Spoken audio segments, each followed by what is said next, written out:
as the anatomy dictates. This is a case, we could replace the ACE in an arch with a Thorflex, and I brought him back a couple of weeks later and extended this graft down to the celiac axis. In our FDA trial, 41% of the Thorflex grafts that were implanted on a non-emergent basis had a planned extension for the first year. This is from some Cerny's group with Greenridge. Recent report that they had 64% extension within 36 months, and overwhelmingly 70% of these were done endovascularly. So what this is a post-release registry carried out by Trumo, looking at the Relay Pro extension device for the Thorflex graft. And it's the only one that's approved. They finally did get approval from the FDA for extension with this particular device. It's a prospective, multi-center, non-randomized, single-arm study. 200 subjects minimum, with 65 of these at least being with the Relay Pro for the distal extension.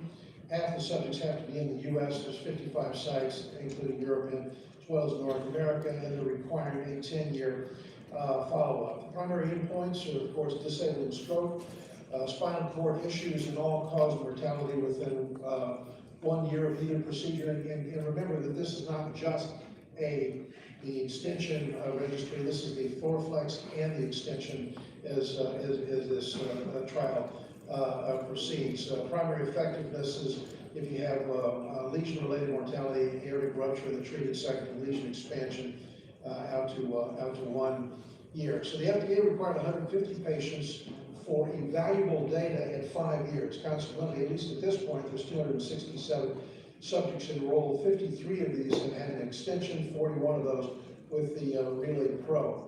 The age is around 62 for median, 3/4 are male. The primary indication is aneurysm in the half and dissection in about half. And in the aneurysm patients, fusiforms in about 3/4 of these patients. A substantial number of these patients have had prior aortic surgery, around 50%. The follow-up so far is 263 patients. A quarter were done emergently. The plexus and versus antiflow is 2-to-1. 61% have been carried out to the distal anastomosis for the Thorflex in zone.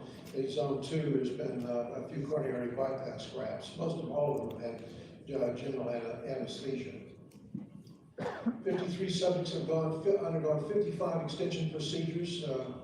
Almost all of these were endovascular, and as mentioned, 3/4 of these, 42 out of 55, have been done with the Trumo Relay Pro NDS device.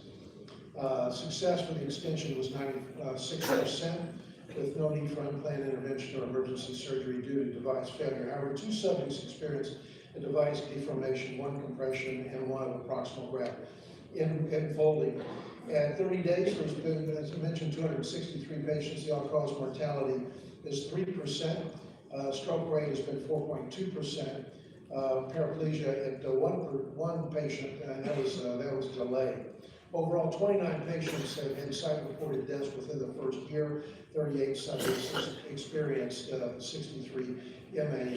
2 subjects had rupture in the non-treated segment distally, one of the descending thoracic aorta on postoperative day of 202, and that was treated.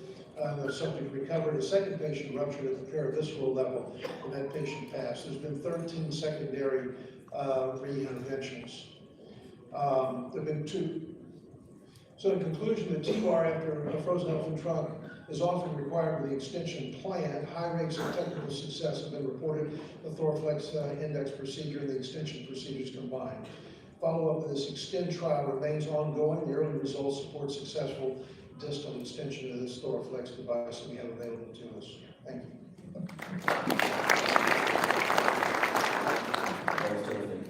Next talk is Dr.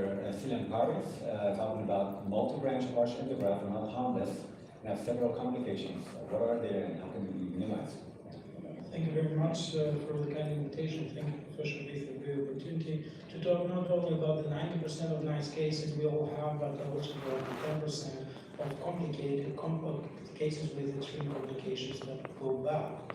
And in our experience in Munich, we have 126 cases of fenestrated branch devices in the aortic arch, most of them with branch TIVRs and 24% of them urgent, with a rate of local complications